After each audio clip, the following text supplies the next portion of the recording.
오늘 에스더 말씀이고요. 이제 저는 다음 주까지 하면 당분간 좀 떠나 있어야 될 것 같습니다. 그래서 올해까지 4부 예배는 계속 있고 우리 양 목사님이 이제 여디디아 설교하시고 내년에는 여디디아 예배가 돼서 계속 양 목사님이 예배를 이끌어 가시고 또 여디디아를 이끌어 가시도록 그렇게 했습니다. 오늘 에스더 1장에서 5장까지 말씀을 같이 나누겠습니다. 프랑스의 법률가요 정치가로 유명하신 로버트 슈만이라는 분이 계신데 이분이 결혼을 안 해요. 굉장히 유능한 사람인데 결혼을 거부합니다. 그래서 어느 날 한 신문사 언론하고 인터뷰를 했습니다. 당신 왜 결혼을 안 하냐? 첫사랑에 대한 그리움 때문이냐? 이렇게 얘기했는데 뜻밖에도 로버트 슈만이 지하철 사건 때문에 결혼을 포기했다는 거예요. 지하철에서 무슨 일이 있었냐? 지하철에 막 허둥거리고 뛰어가는데 모르고 이제 발을 이렇게 내밀고 있는 여자의 발을 밟은 것 같아. 콱 밟고 지나갔는데 아차 하고 뒤돌아서서 미안합니다 하려고 그러는데 여자가 쳐다도 안 보고 쌍욕을 해대면서 너는 도대체 눈을 어디다 달고 다니는 거냐고 막 욕을 하고 탁 쳐다보다가 슈만하고 눈이 마주친 겁니다. 이 여자가 더 당황을 했어요. 미안하다고, 난 남편인 줄 알고 남편하고 같이 탔는지. 나중에 남편이 저 뒤에서 여보 나 여기 있어. 그 사건을 통해서 다시는 결혼을 안 한다. 아니지, 한 번도 안 해봤지. 난 절대 결혼을 안 한다. 굉장히 아름다운 귀분이었는데 그 여자 입에서 튀어나오는 말은 정말 지저분한 말들이 튀어나와요. 저렇게 여자한테 경멸을 받으면서 결혼 생활할 바에 안 하는 게 낫다. 그 사건 때문에 충격으로 결혼을 하지 않았다 그랬습니다. 어느 한 여의사가 가장 아름다운 여자가 어떤 여자고 물었더니 여의사가 한참 생각하더니 이렇게 대답했습니다. 여러분 정말 아름다운 여자 의사가 누굴 것 같아요?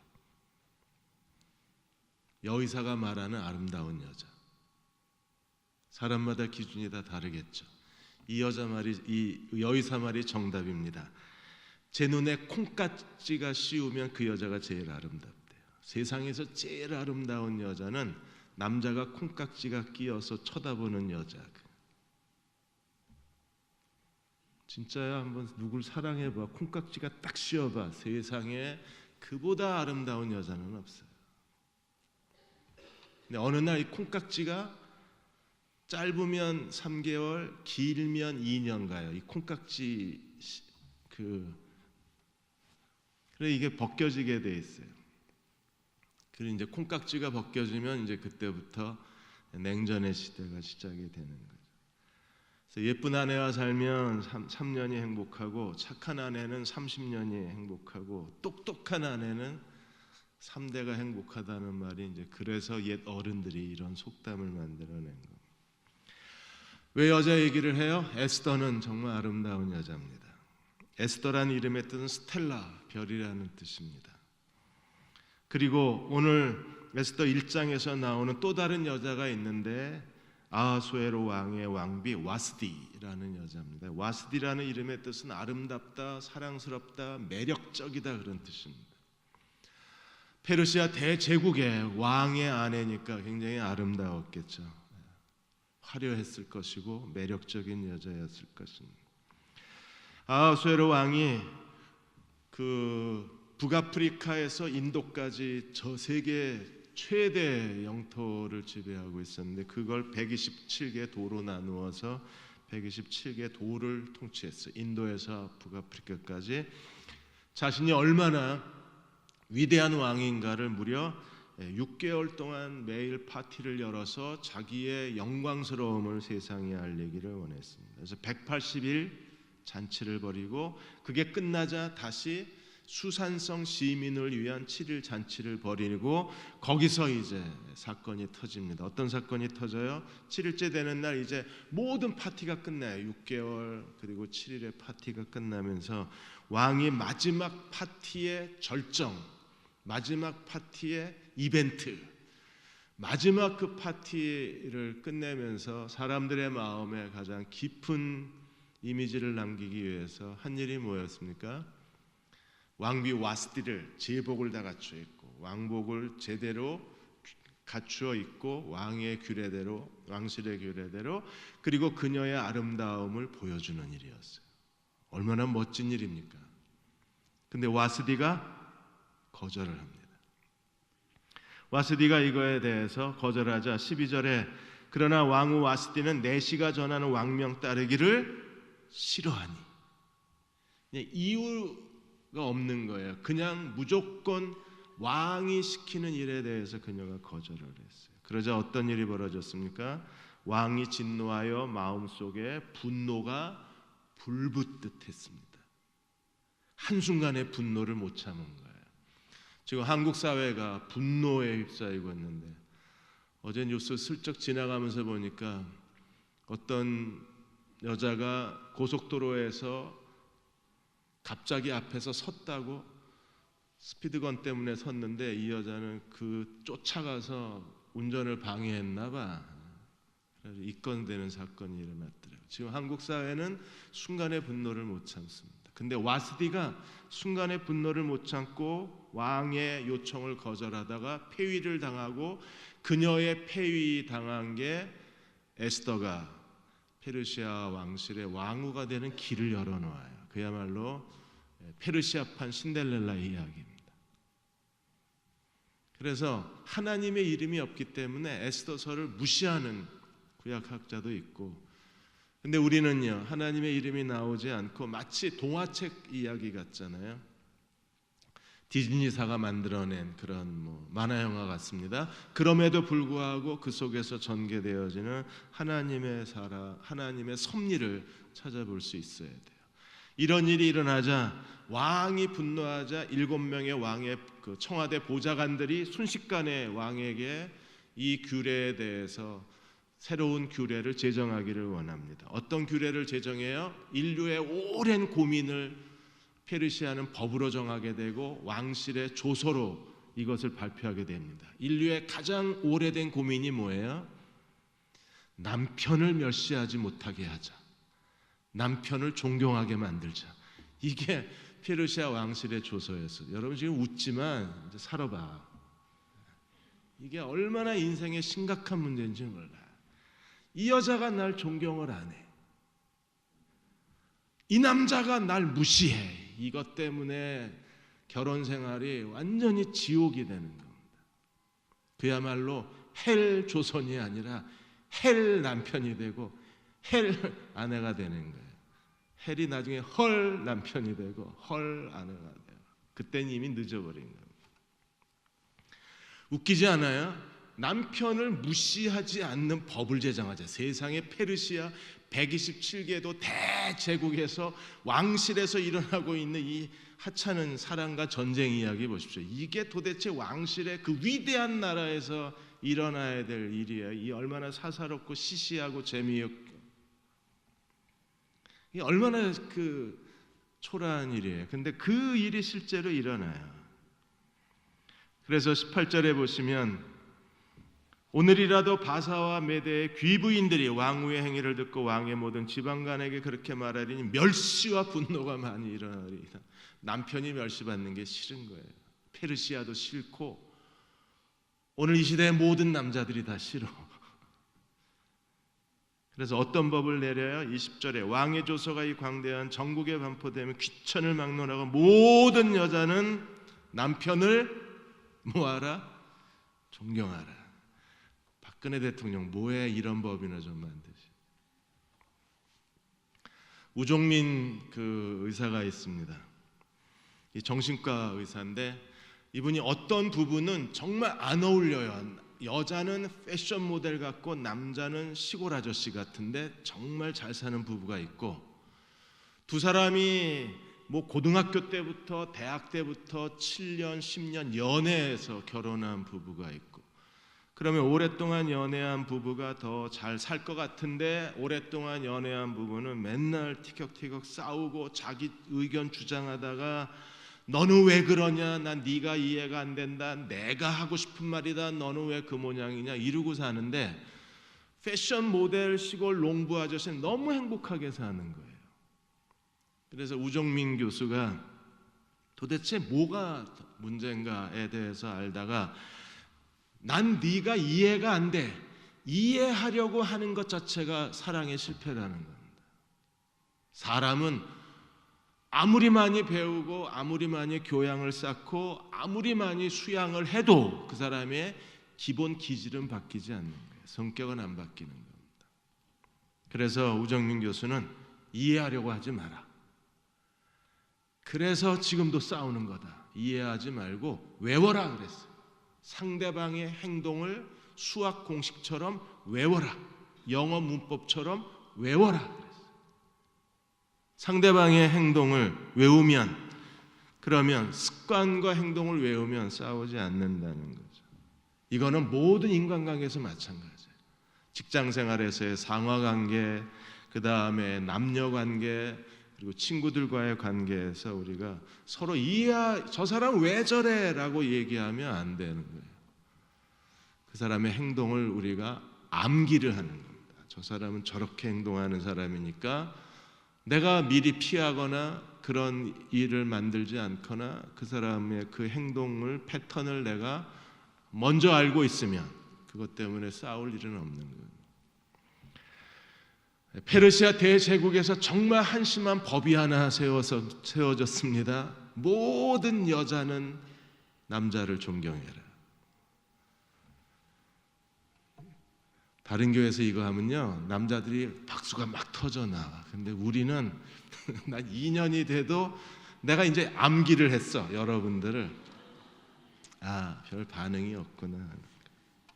자, 2장으로 넘어가면 2장 1절에 성질 급한 사람들은 자기가 뭘 해놓고 반드시 후회를 합니다. 그래서 2장 1절에 왕이 자기가 내린 조서를 생각을 하는데 페르시아 국법에는요 한 번 내린 조서는 왕도 취소가 안 돼요.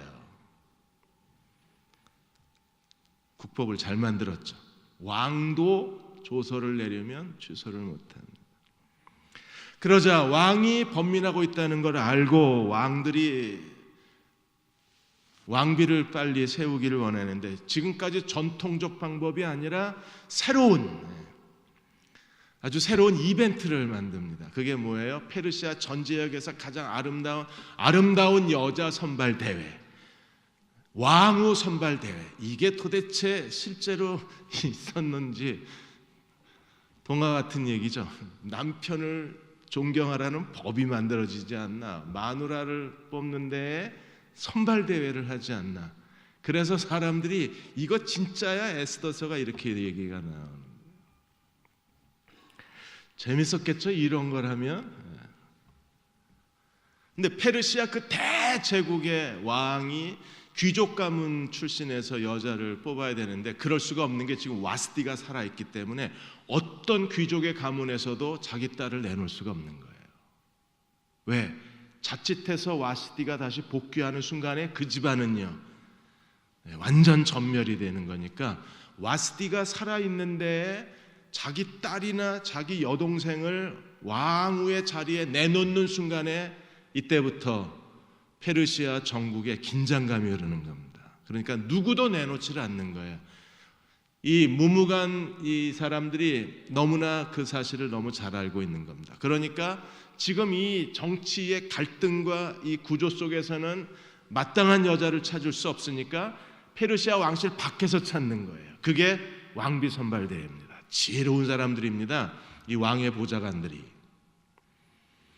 그대로 그 상황에서는 어떤 사람도 자기 딸이나 여동생을 내놓지 않고, 그리고 어떤 사람도 자기가 와스티가 살아있는 동안에 지금 저 뒷방에 살아있거든요. 그런데 자기가 나가서 왕후가 된다고 하는 것은 있을 수 없는 일입니다. 그 정치 구조상에서.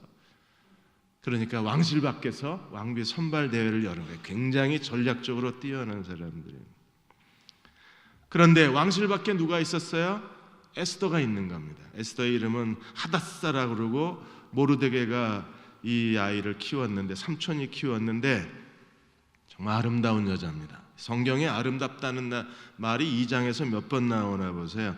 2장 7절에 보시면 용모가 곱고 아리따운 처녀라. 개역 개정에 이렇게 되어 있습니다. 용모가 곱고 아름답다. 그 다음에 2장 9절에 헤게가 이 처녀를 좋게 보고, 좋게 봤다는 게 무슨 뜻이냐면 최상급으로 평가를 한 거예요. 그야말로 아름다운 여자 중에 가장 아름다운 여자로 그렇게 본 거예요. 외적으로 외모만 아름다운 게 아니라 그의 내면의 아름다움이 가득한 여자로 그렇게 평가를 한 거예요. 그리고 9절에 가시면, 15절에 가시면 다시 에스더에 대해서 이렇게 증언을 했습니다. 에스더 하반절에 보시면 헤게가 정한 것 외에 다른 것을 구하지 아니하였으니 모든 보는 자에게 사랑을 받더라. 뭐 걸그룹 여자친구도 아닌데 어쨌든 에스더는 보는 사람마다 다 사랑스럽게 봤어요. 그리고 17절에 보시면 한 번 더 에스더에 대해서 이렇게 설명을 합니다. 왕이 모든 여자보다 에스더를 더 사랑함으로 그가 모든 처녀보다 왕 앞에 더 은총을 받은, 정말 아름다움. 그러니까 여자의 최고의 가치는 아름다움에 있는 겁니다. 그럼 에스더가 어떻게 아름다웠을까? 여러분, 지금 우리가 생각하는 그런 아름다움이 아니라 당시의 페르시아 제국의 아름다운 여자는 훨씬 풍만했어요. 허리 한 36, 기본이 그 정도는 돼야 미인이라고 말할 수 있었어요. 36 안 되는 여자, 여러분들은 아름다움에서 멀리 떨어진 여자들. 지금 대한민국 사회는 뭐 매력 포인트 24 그리고 45kg 여기에 매달리는데 이건 정말 추한 여자들입니다. 정말 아름다운 여자는 기본 32에서 36, 허리만. 그 허리에서 위아래로 가는 거예요. 그러니까 에스더가 어떤 여자였는지 우리가 상상할 수 있는 거예요. 에스더의 아름다움이 하나님의 섭리의 문을 열었어요. 그래서 에스더는 이 왕비 선발전에서 예선에서 합격하고 본선에 올라갔을 때에 헤게의 눈에 띄어요. 2장 9절에 보면 헤게가 이 처녀를 좋게 보고, 벌써 헤게는 끝났어요. 심사가 끝났어. 그래서 일찌감치 헤게는 에스더를 어디에 갖다 놔요? 마지막 최후 3인이 뽑혀 있는 그 후궁에다가 미리 갖다 놔요. 마지막 최후가 몇 명인지 모르겠지만 아예 헤게는 막 지금 왕후 선발대회가 진행되고 있는데 벌써 빼돌렸습니다. 끝났다, 게임 끝, 이러고 갖다 놓은 거예요. 그래서 헤게가 그 에스더를 어떻게 했는지 보십시오. 9절에 보시면 벌써 몸을 정결케 할 물품을 줬어요. 나중에 12절에 보시면 12달 동안에 몸을 정결케 하는데 6달은 모략기름, 6달은 향품을 줍니다. 그래서 1년 동안 여자의 몸을 가꾸고 왕과 하룻밤을 보내고, 하룻밤 보내고 나서 왕이 다시 부르지 않으면 후궁에서 평생을 과부로 사는 거예요. 그래서 이 여자를 비빈이라고 그러는 겁니다. 그러니까 일생에 한 번 하룻밤에 인생의 모든 걸 다 딜하는 거예요. 대단한 여자들이죠, 이 여자들이. 1년 동안 쓸 물품을 주는데 에스더는요, 아예 헤게가 미리 빼돌려서 벌써 줬어.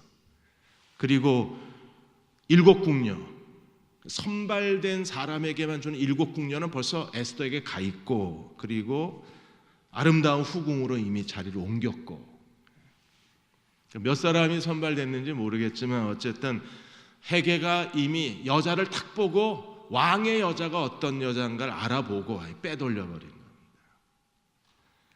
그러니까 남은 여자들만 비참해지는 겁니다. 이미 뽑혔는데, 이미 다 내정이 끝났는데 거기서 뭐 매일 흥분하고 아침마다 뭐 화장하면서 기대심을 가졌을 거 아니에요. 이미 사람은 뽑혔는데. 이런 일들이 지금 2장에서 일어나고 있는 겁니다. 사랑하는 여러분, 뭔가 하나님이 우리를 쓰실 수 있는 결정적 도구가 있어야 돼요. 그게 에스더에게는 아름다움이었습니다. 그럼 난 뭘 갖고 있는가? 2장에서 에스더가 이런 일들을 할 때에 그 2장에서 왕이 이제 에스더를 왕비로 뽑고 나서 왕이 어떻게 에스더를 사랑했습니까? 에스더를 모든 여자보다 더 사랑하고 그리고 모든 처녀보다 더 은총을 얻고 그렇게 왕의 사랑을 받았습니다. 그리고 왕비로 임명이 되고 큰 잔치를 벌이고 났는데 그리고 19절에서 23절까지 또 하나 중요한 도구가 만들어지는데 그게 모르드게가 왕의 반역 음모를 알고 그것을 에스더의 이름으로 고발해서 실증을 얻고 반역자들을 처단하는 사건이 일어나요. 왕후가 선발되고 에스더는 왕비가 되고 왕의 아내가 되고 모르드게는 왕의 반역 음모를 찾아내고 이 두 개의 중요한 단서가 2장에 있습니다. 그리고 이걸 통해서 하나님이 하만의 음모에서 이스라엘 백성을 건져내시는 거예요. 하나님이 우리 인생 속에 일을 하려면 뭔가 하나님이 우리를 쓰시고 우리의 인생을 인도하실 만한 하나님의 결정적 도구가 우리에게 있어야 돼요. 지금 그런 도구들이 에스더 주변에 모여들고 있고 에스더는 하나님의 구원을 가져올 만한 위치에 올라가 있고 그리고 나중에 결정적인 도구가 될 왕의 반역 음모 사건에 대한 모르드게가 그것을 밝혀낸 사건이 2장에 마련이 되어 있어요. 그리고 하나님의 인도하심을 따라 살 때 이 하나님이 인도하실 수 있도록 뭔가 결정적 계기를 만드는 게 정말 중요한 거예요. 로마서 8장 28절에 대해서 오스왈드 샌더스 목사님이 이런 얘기를 했습니다. 모든 것이 협력하여 선을 이룬다고 했을 때 이 협력이라는 말 속에는 시작이 있고 과정이 있고 끝이 있다. 시작과 과정과 끝이 있다는 것은 무엇을 의미하는가? 너무 상식적입니다. 당연히 시작이 있고 과정이 있고 끝이 있겠죠. 그런데 협력하여 선을 이루어내신 하나님의 인도하심의 시작, 과정, 끝은 무슨 뜻이냐? 그걸 오스왈드 샌더스는 혼합을 하는 거라 그랬어요. 약사의 예를 들었습니다. 예를 들어서 어떤 환자가 왔으면 의사가 환자를 진찰하고 그 환자의 증상에 맞는 약을 조제해 주는데 그 약을 여러 가지 약을 섞어 주는 거예요. 감기가 오면 콧물이 나고 기침이 나고 열이 나면 열에 대한 해열제 그다음에 콧물약 기침약을 섞어 주듯이 근데 그 중에 어느 한 약은 치명적인 해를 끼칠 수 있는 약이지만 약과 약을 섞어 놓으면 모든 증상을 가라앉힐 수 있는 그래서 그 사람을 건강하게 해줄 수 있는 의사의 조제약이 된다는 겁니다. 하나님의 인도하심은 그렇다는 거예요. 우리에게 일어난 일들이 하나하나의 사건은 정말 불행하고 하나하나의 사건은 정말 마음 아프고 하나하나의 사건은 정말 수치스럽습니다. 그런데 이게 모여져서 혼합이 되면 거기에 하나님의 선이 이루어진다는 거예요. 그래서 윌리엄 버클레이는 성경 해석학자 윌리엄 버클레이는 로마서 8장 28절을 아예 뭐라고 설명을 했냐면 하나님이 당신을 사랑하는 자들 위하여 모든 것을 선하게 혼합하고 계신다. 이게 성령이 하시는 일이라고 그랬어요. 여러분의 인생에 어떤 일이 일어나고 지금 내 인생에 어떤 일이 일어나는지 모르겠지만 지금 우리 주변에서 일어나고 있는 모든 일들을 하나님이 섞어서 조제하고 계신다는 거예요. 오스왈드 샌더스는 이런 말을 했습니다. 왜 나에게 이런 일이 일어나야 하는가? 내가 이 고난에서 뭘 얻을 수 있는가? 그렇게 절망하고 낙담하는 사람에게 오스왈드 샌더스는 항상 이렇게 대답해 준다고 했습니다. 하나님이 올바른 처방을 내리실 때까지 당신은 기다리고 있으라. 하나님이 올바른 처방을 내리시면 지금 내 인생의 여러 가지 수십 가지 경험 가운데 몇 가지를 빼서 그걸 혼합시켜 놓으면 내 인생에 멋진 일이 일어난다는 거예요. 지금 에스더는요 포로로 끌려온 히브리 여자입니다. 그런데 왕후가 됐습니다. 근데 자기가 유대인이라는 걸 밝히지 않았습니다. 유대인이라는 사실을 밝히지 않았다는 걸 계속 반복해서 얘기합니다. 왜요? 만일에 에스더가 유대인이라는 사실을 알게 되었고 하만이 음모를 꾸몄으면 제일 먼저 왕비부터 독살을 시켰을 겁니다. 나래도 충분히 왕비부터 없애버려야 유대인을 전멸시킬 수 있으니까. 그런데 에스더는 모르드게의 요구대로 자기가 히브리 여자라는 걸 밝히지 않아요. 그게 나중에 결정적으로 하만의 음모를 무너뜨리는 하나님의 도구가 됩니다. 그거 하나, 그 다음에 모르드게가 반역자의 음모를 밝힌 거 하나, 그리고 에스더가 왕후가 된 거 하나, 이렇게 지금 에스더에게 일어나는 사건들을 섞어 놓으니까 하나님께서 에스더를 통해서 이스라엘을 구원해 내시는 거예요. 이걸 하나님이 혼합하신다 그러는 겁니다. 그냥 더 쉽게 얘기를 하면 그림 그리는 거하고 똑같습니다. 유화를 그릴 때 우리는 여러 가지 색을 섞어서 화가가 자기가 표현하고 싶은 색을 내는 거예요. 여러 가지 색을 섞을 때 왜 저걸 섞냐 그러지만 그게 캔버스에 붓으로 그려지는 순간에 너무나 아름답고 그리고 너무나 감동적인 색깔과 그림이 표현되는 건 똑같은 거예요.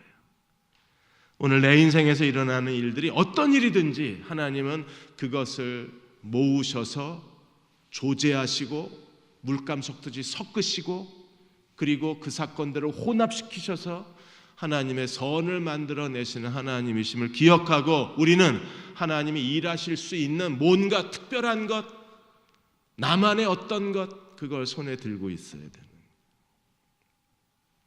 3장으로 넘어가면 이제 하만이 모르드게로 인해서 분노하고 유대인을 죽이려고 합니다.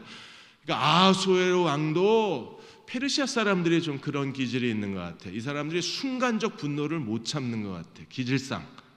하만도 모르드게가 자기가 절하지도 않는 것을 보고 하만이 분노합니다. 그래서 3장 5절에 보시면 하만이 모르드게가 무릎을 꿇지도 아니하고 절하지도 아니함을 보고 매우 노하더니, 이 사람은 자기 하만을 거절한 게 아니라 자기의 야훼 하나님을 믿는 믿음 때문에 하지 않은 건데 이걸 분별을 못하는 거예요.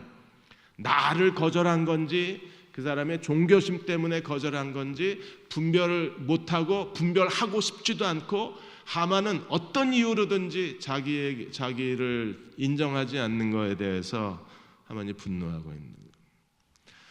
남자들이 제일 싫어하는 것 중에 하나가 무엇입니까? 인정받지 못하는 거예요. 남자들은 차라리 모든 걸 뺏기는 게 낫지. 사람들에게 자기가 사랑하는 여자한테 인정받지 못하는 건 남자들이 견뎌내지 못하는 거예요. 내가 팁을 하나 알려줄게. 그 남자친구랑 헤어지고 싶으면 제일 쉬워. 복잡하게 생각하지 마. 그냥 난 너를 인정할 수 없어. 이 말하면요 그냥 떨어져 나가요. 한번 해봐. 난 너한테 내 인생을 맡길 수 없어. 이러면 그냥 나갑니다. 그 말 한마디가 이건 이보다 더 치욕스러운 건 차라리 날 쏴 죽여 이렇게 소리 지르고 싶은 게 난 널 인정 못해 이거예요.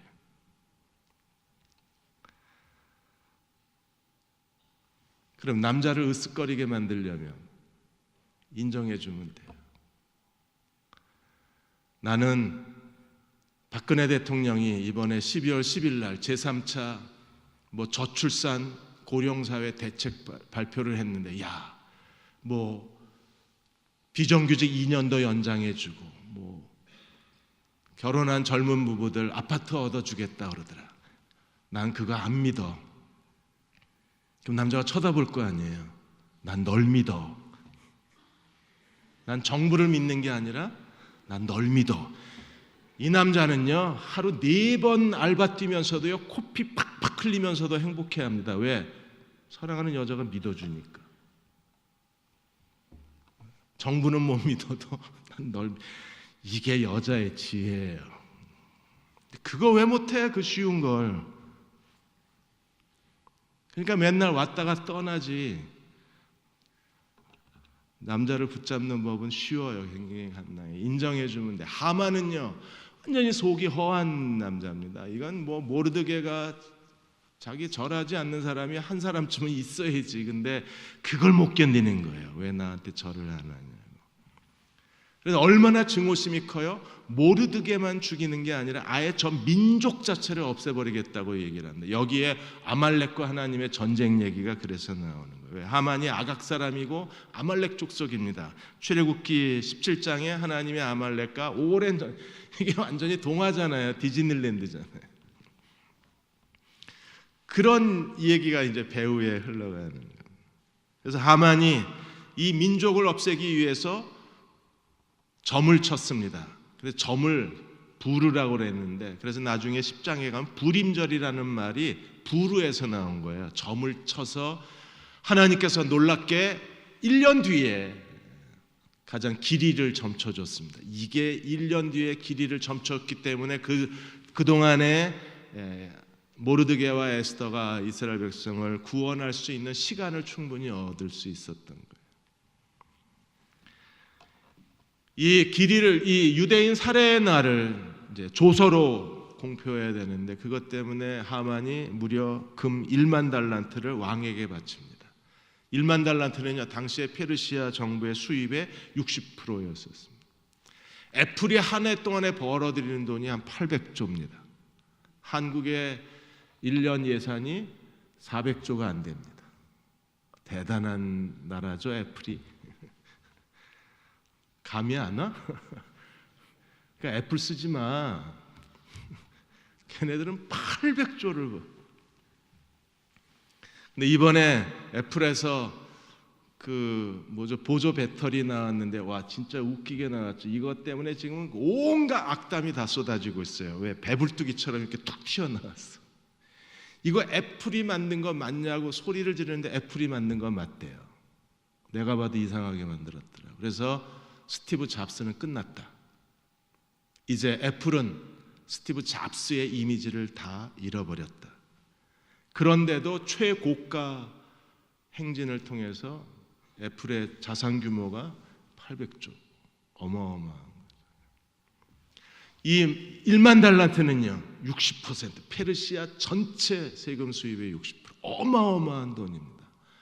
도대체 하만이 얼마나 돈이 많아서? 아니요, 이 사람 계산이 빠른 사람입니다. 일단 그렇게 갖다 주고, 1만 달란트를 갖다 주고, 유대인들을 다 몰살시키면 유대인의 재산은 다 자기께 돼요. 그러면 1만 달란트 이상의 충분한 가치가 있는 거예요. 어쩌면 더 많은 5배, 10배 이상의 재산을 자기가 유대인에게서 약탈할 수 있기 때문에 충분히 계산하고 1만 달란트를 주고, 그걸 왕이 거절하는 듯이, 페르시아 예법에는요, 일단 3번, 4번을 거절하면서 주문했는데요. 그러니까 우리가 성경에 왕이 거절한 거에 대해서 왕이 안 받았다 그러는데, 그 페르시아 풍습을 몰라서 그렇습니다. 저는 대전에 와서 배운 게, 글쎄요 하는 게 이게 부정 중에 부정이라며.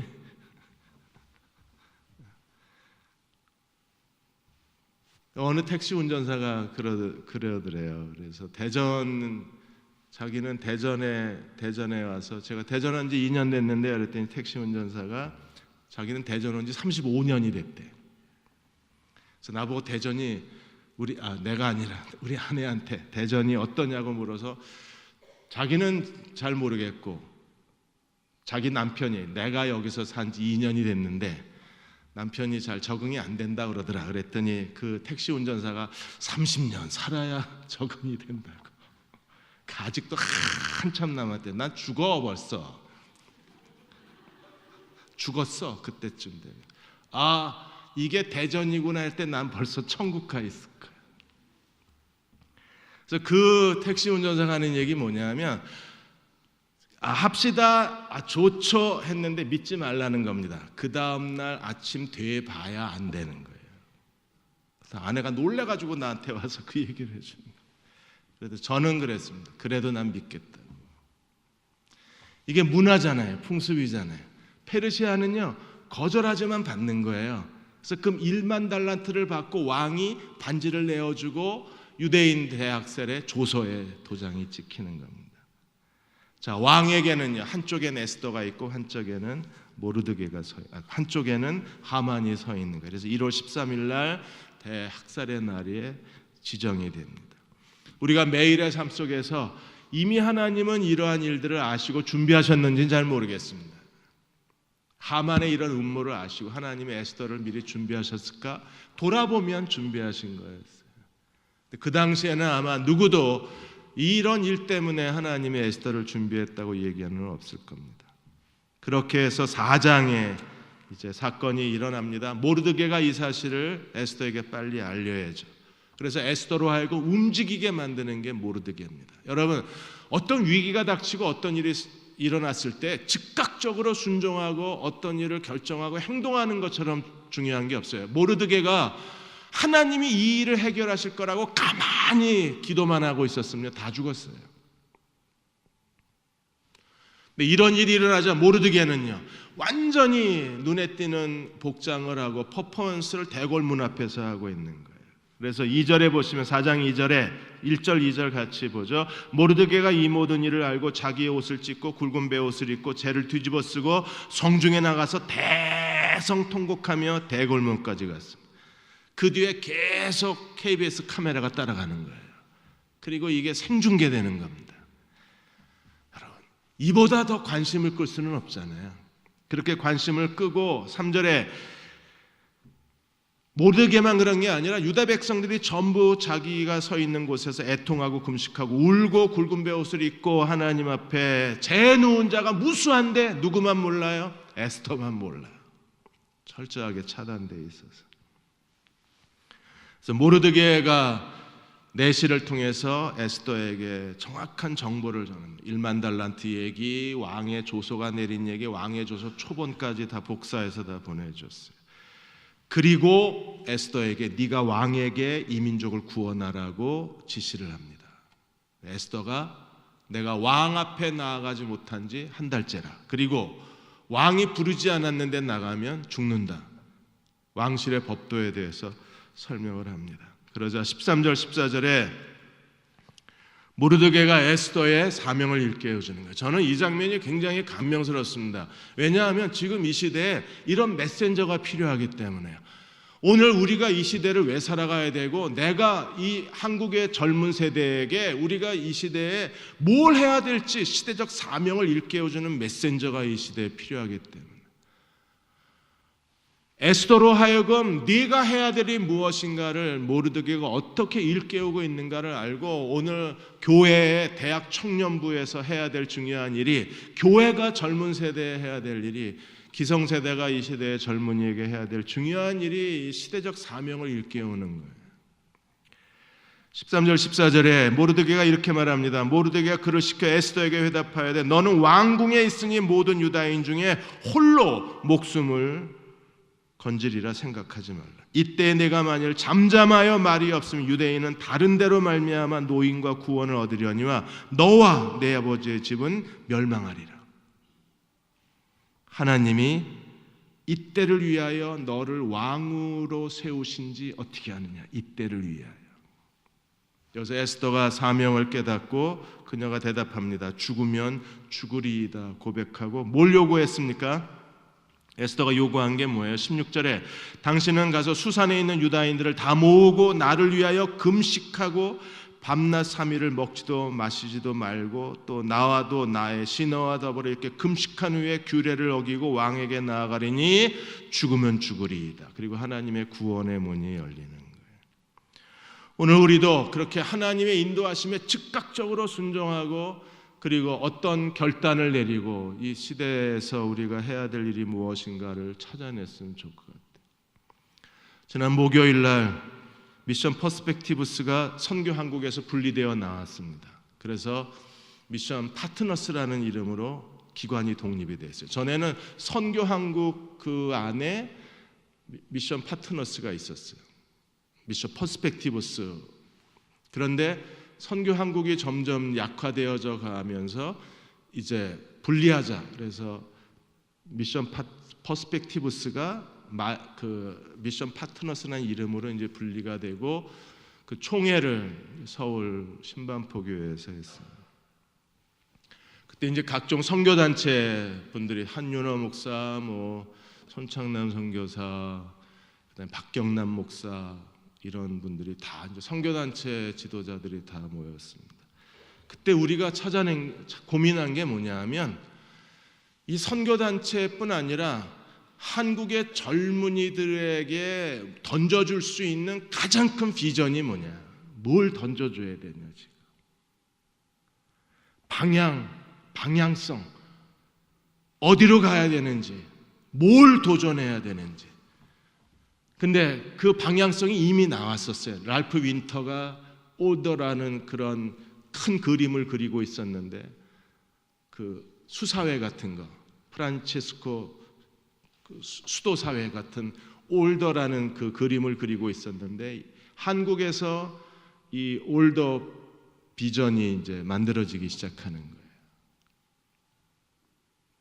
만일에 이 비전을 우리가 젊은 세대에 던져 놓을 수만 있다면, 거기서 선교에 헌신될 뿐 아니라 하나님 나라를 다시 회복하고자 하는 젊은이, 열정을 가진 젊은이들이 새롭게 헌신하고, 그리고 새로운 열정으로 뜨겁게 하나가 될 수 있을 것 같아요.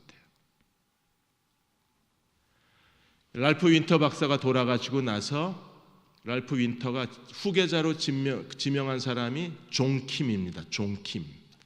근데 이 사람이 한국인이잖아요. 그래서 이분이 이제 이곳에 그 미션 파트너스하고 계속 얘기를 나누면서 비전을 키워가고 있는 게 올더. 전체를 하나로 묶는 거예요.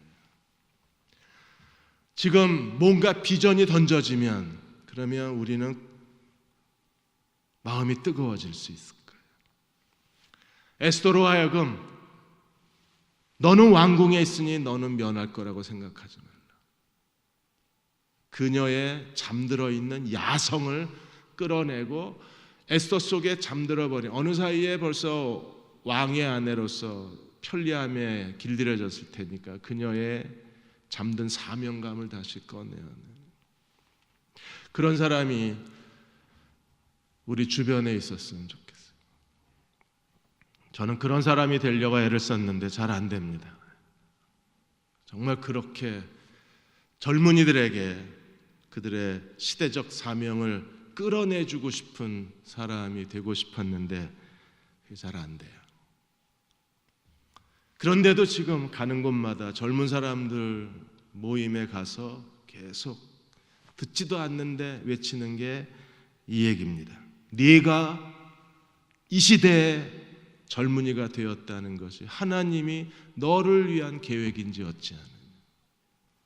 뭘 해야 할지, 어떻게 해야 될지 구체적인 전략이 우리에게 필요한 거죠. 그래서 유다인은 다른 데로 말미암아 구원을 얻을 것겠지만 너와 네 아버지 집은 망할 거다. 하나님이 너를 왜 왕의 아내로 세우셨는가를 생각하라. 이거 너를 왜 여기에 두셨는가를 생각하라. 그걸 찾아내는 사람들이 자기 인생의 어떤 비전을 찾아내는 사람들일 거예요. 그리고 5장으로 넘어가면 에스더가 3일 금식하고 왕 앞에 나아갔습니다. 죽으면 죽으리라. 왜? 왕이 쳐다도 안 보면 쳐다보고 고개를 돌리는 순간 근위병들이 끌고 나가서 그 자리에서 처형을 합니다. 네, 워낙 아름다운 여자가 적당히 3일을 굶고, 여러분 3일쯤 굶으면요 피부에 혈색이 다시 돌아와요. 모든 기미와 주름이 다 펴집니다. 실제로 굶어보세요. 혈색이 다시 돌아오고 피부 색깔이 정말 아름다워진 핑크빛이 돕니다.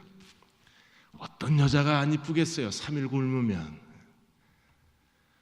왕이 보자마자 다시 사랑에 빠진 겁니다. 더군다나 한 달을 안 봤으니 또 얼마나 보고 싶었겠어요. 순식간에 왕이 호를 내밀고 내 소원이 뭐냐고 물어봤을 때 서두르지 않고 에스더는요 자기 파티에 왕과 하만을 초대를 합니다. 왜요? 한 방에 보내야 돼. 하만 같은 인간은 한 방에 쳐내야지 어물쩡했다가는 먹히니까. 그래서 하나님의 적당한 때를 기다리고 내일도 오시옵소서 했는데 그날 밤에 하나님이 일하세요. 잠 못 이루는 밤이 돼요 왕이. 그리고 잠이 오지 않을 때는요 성경책을 보거나, 잠이 오지 않을 때는 수학책을 보거나, 잠이 오지 않을 때 왕은 역사책을 봤나 봐. 역대 기록을 보니까 모르드게 얘기가 나왔습니다. 그리고 하나님께서 모르드게와 하만을 뒤집어 놓으시는. 재밌지 않습니까? 하나님이 일하시는 방법이에요. 그래서 오늘 우리도 뭔가 믿음을 가지고 도전해야 그래야 하나님이 일하실 수가 있는데, 저는 최근에 모세의 부모에 대해서 다시 설교할 기회가 있었는데, 모세는 태어나자마자 나일강에 버려질 존재였어요. 버려져야 돼요. 그래야 민족이 살아요. 가정이 살고. 근데 어머니는요, 그 아이의 울음소리를 틀어막고 아이를 숨깁니다. 더 틀어막을 수가 없게 되자 어머니가 모세를 나일강 갈대상자에 보냈는데, 고고학자에 의하면 애굽의 궁궐 내에 초호합한 목욕탕이 있었어요.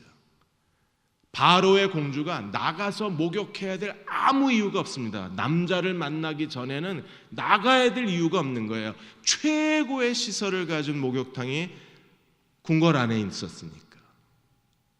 근데 그녀가 갑자기 목욕하러 나갔다는 것 자체가 이게 왕실의 법도에 있을 수 없는 일이라는 겁니다. 거기다가 너무나 우연이잖아요. 모세를 내버려 둔 곳과 바로 공주가 목욕한 지점이 거의 일치한다는 게 정말 신비로운 일이래요. 모세는요, 울음소리 때문에 갈대상자에 버려졌습니다. 그런데 모세가 바로의 공주가 갈대상자를 발견하고 뚜껑을 열었을 때 모세의 울음소리 때문에 바로의 공주의 모성애가 일깨워졌다고 얘기를 해요. 순간 아이의 울음소리에 공주의 모성애가 눈을 뜬 겁니다. 울음소리 때문에 버릴 수밖에 없었는데, 울음소리 때문에 하나님이 바로의 공주의 아들이라 칭함을 얻게 하시고, 그 결정적 사건 때문에 어머니는 유모가 돼서 자기 아들을 키울 수 있게 되고, 더군다나 히브리 남자아이를 다 죽이라고 살해 명령을 내렸던 그 바로의 궁궐에서 모세가 출애굽 지도자로 커가게 했다는 게 하나님의 역설적 섭리라 그러는 거예요, 이걸. 근데 그 역설적 섭리가 가능할 수 있었던 게 모세의 어머니의 전략. 어디에 아이를 갖다 놓고 무엇을 기다려야 될지를 어머니가 알고 있었다는 겁니다. 그게 대단한 어머니의 예측력이죠. 아마 저희는 생각할 때 바로의 공주가 정기적으로 나와서 목욕하는 특별한 장소가 있었을 걸로 추정을 합니다. 그래서 그게 아마 어머니가 그 장소를 알고 있었고, 그 근처에다가 아이를 갈대상자에 넣어서 숲을 속에 두었을 걸로 추정을 하는 거예요. 근데 이 모든 것들이 완벽한 준비를 한 어머니의 믿음과 어머니의 도전과 어머니의 용기 때문에 하나님의 섭리가 작동됐다는 겁니다. 여디디아 형제자매 여러분, 하나님의 섭리를 작동시키려면 뭔가 일이 터져야 돼요. 어떤 일을 탁 터뜨려야 거기서부터 하나님의 섭리가 작동이 되는 겁니다. 그런 특별한 재능이 우리에게 필요하고, 어떤 특별한 사건이 필요하고, 어떤 특별한 계기가 마련이 되면 거기서 하나님이 일하실 수 있어요. 이번에 이제 베트남에 우리 여디디아 형제자매가 가는데, 이런 일들을 통해서 하나님의 섭리가 작동이 시작될 수 있어요. 그동안에 애인이 없었던 사람이 거기 베트남 교회에 가서 주일 예배 드리다가 어떤 남자하고 순간에 가슴이 설렐 수가 있어요. 또 오랫동안 자기 재능이 뭔지 몰랐다가 베트남에 가서 이것저것 하다가 하나님께서 거기서 자기 재능이 뭔지를 확인하게 하실 수도 있어요. 왜? 뭔가 어떤 사건이 일어나야 거기서 하나님의 섭리가 움직여가기 때문에 그래요.